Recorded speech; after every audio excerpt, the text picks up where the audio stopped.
everyone, welcome back to the Toal Tribe channel. If you're new here, thank you so much for stopping by. Just a little background, I'm Laurient. My husband Mike is also part of this channel, and he and I are on our journey to adopt our first child through a domestic infant adoption. So far in this journey, we have learned so much about adoption, and it's something super near and dear to our heart. And we really decided that we wanted to share everything that we've learned along the way and share our story and our process with everybody so that other people considering adoption have some reference to go off of, but also just to educate people who might not know so much about adoption and maybe a loved one of theirs is adopting and they want to know how to speak about adoption with that person and the proper ways to do it and how they can be supportive to those people within the adoption process. And so today's video is really going to be a video to help you do that. This video is going to be about positive adoption language. So just like with anything, there are negative ways to say things and there are positive ways to say things.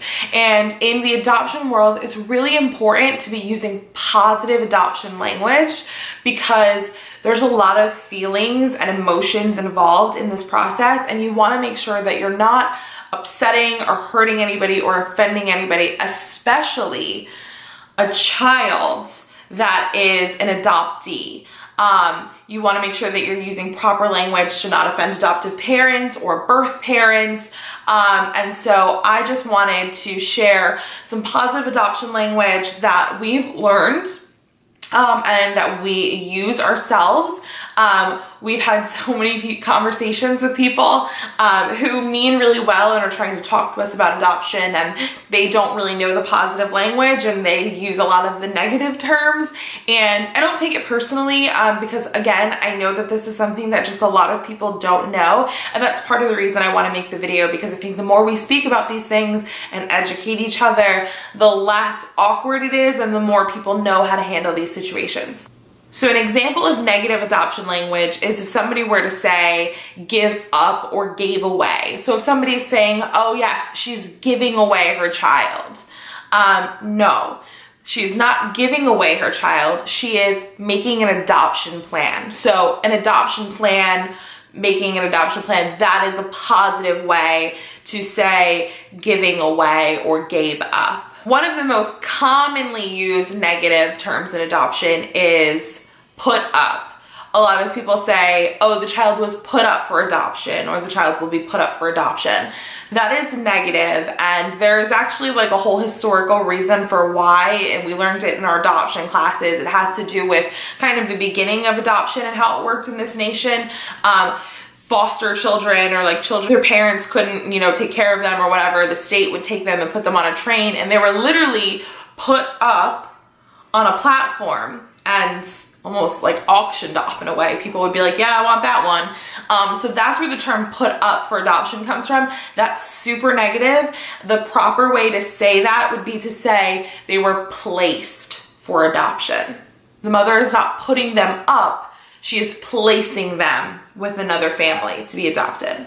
Another example of negative adoption language would be to keep. The child is not a possession, nobody keeps it. You parent. So if you're trying to say, oh, the birth mother, changed her mind, she wants to keep the baby. No, she has decided to parent the baby. And vice versa. You wouldn't say, oh, the adoptive family gets to keep the baby. You say the adoptive family is parenting this baby. Another example of negative language would be to say an available or an adoptable child. Instead of saying that, you would just say a waiting child. This is a waiting child. They are waiting for their family. A child is a person. It's a human. It's not a pair of jeans at Old Navy. You don't just walk in and say, like, do you have a size 8 available? Like, it's not how it works. They're waiting for their family. Another example of really common negative adoption language is to say a real parent. And what people are referring to when they say a real parent is the birth parent. So you would say the expectant mother or the birth mother or the birth family instead. I can assure you that anybody that parents a child is a real parent. There's no such thing as a fake parent. So real parent is negative, expectant parents or birth parents is positive. Natural parent is also negative language because what's an unnatural parent? So instead of saying natural parent, you should be saying biological parents. Here's another big negative, and this one hits home for me. Adoptive parents. You're just a parent. The only time you should be called an adoptive parent is for the purpose of identifying parties within your actual adoption. So it's the only time you should be labeled an adoptive parent. You have your birth parents and your adoptive parents and your child, your waiting child. It's the only time you should be adoptive. Once the papers are signed and you are in custody of that child, you're just their parent. That's positive language. You never need to say, oh, that's Sally's adoptive mom. Nope, it's just her mom. And in the same vein of adopted parents, you have adopted child as negative language. The proper way to say that would just be to say the child.